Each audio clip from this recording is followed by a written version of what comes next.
Meows and barks, Travers. That's what I call it. It came down in cats and dogs this morning and at rates that were over 3-4 inches per hour. Hyatt Regency cam now. Things are much better. I want to take you through some cams behind me, though. This is incredible. The sunset looking great from this vantage point. Pink skies, just a few clouds lingering here. Take a look at this shot. It is all kind of orange and red with the Crescent City Connection camera behind me here. And look at that beautiful picture. The sunset after all the deluge we had. It was WDSU first warning weather Doppler radar that caught all the rain this morning. Let me show you where the rain fell the heaviest. It was with this swath right here. Storms from the Gulf meeting up with storms from the west along the front. And that was the batch of the heavier rain right on through around 4, 5 to 6 to 7 o'clock this morning.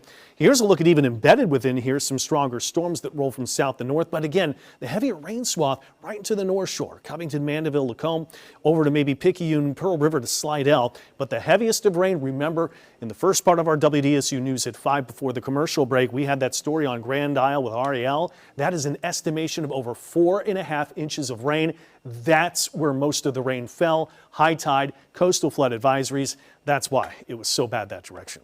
Real-time temperatures. We're into the 70s right now. Starting to find the dew points beginning to drop. This is the first sign that the cooler air is going to arrive. But when you start to find the jingle of the wind chimes outside pick up, maybe the shutters kind of jostle and the wind's whipping up, that's really when this cold air is going to be dropping in. We'll notice the cooler day as soon as tomorrow, but the cold by Thursday morning and the chilly days by Thursday, Friday into Saturday, lasting those 3 days. But the latter half of the weekend and then going into Thanksgiving week, we're right back up. We've got small craft advisories, all lakes, all coastal waters. This is going to at least Thursday, but I've got some stronger winds that may extend that beyond that. Temperatures tomorrow morning. We'll want some jackets out for everyone. We're 60 in the city. We got 57 Galliano to Thibodaux to Houma to Raceland to maybe Bayou Cane, 55 to Slidell to Lacombe, 53 to Hammond, maybe around 51 to 52 to Osyka, even into Franklinton to Bogalusa. Real-time temperatures around the 70s now. What will be a little bit cooler than that tomorrow? It's an inside day outside with 71, 72, 73 kind of room temps. But the winds will be pretty strong. It's a windy day. Northwest winds 15, 25 and some higher gusts. Cloudcast clear skies coming into Thursday. If we get the winds to relax, this could be the first frosts of the season for the North Shore. Don't think it's freezing, but it could be pretty cold. Poplarville's here, 35, Bogalusa. We've even got this over to a meet too. Belt Chase, we've got 41, Galliano to Houma to Raceland, and we've got even 60 here in the city, dropping into the 50s by that morning, with only 60s for the top temperatures going into Thursday, and it's still a little bit breezy. Let's go northwest winds 10 to 20.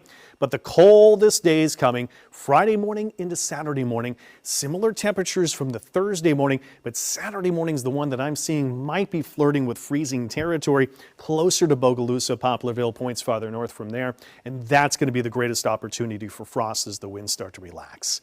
So the cooler, chillier air warms up by the latter half of the weekend. Thanksgiving week, Monday into Tuesday, we start to see a front nearing. So by travel day into Wednesday, that front gets a little bit closer, but it's mild. Look at this. We're still around 80. There's the slimmest chance of a shower. And a first look at Thanksgiving.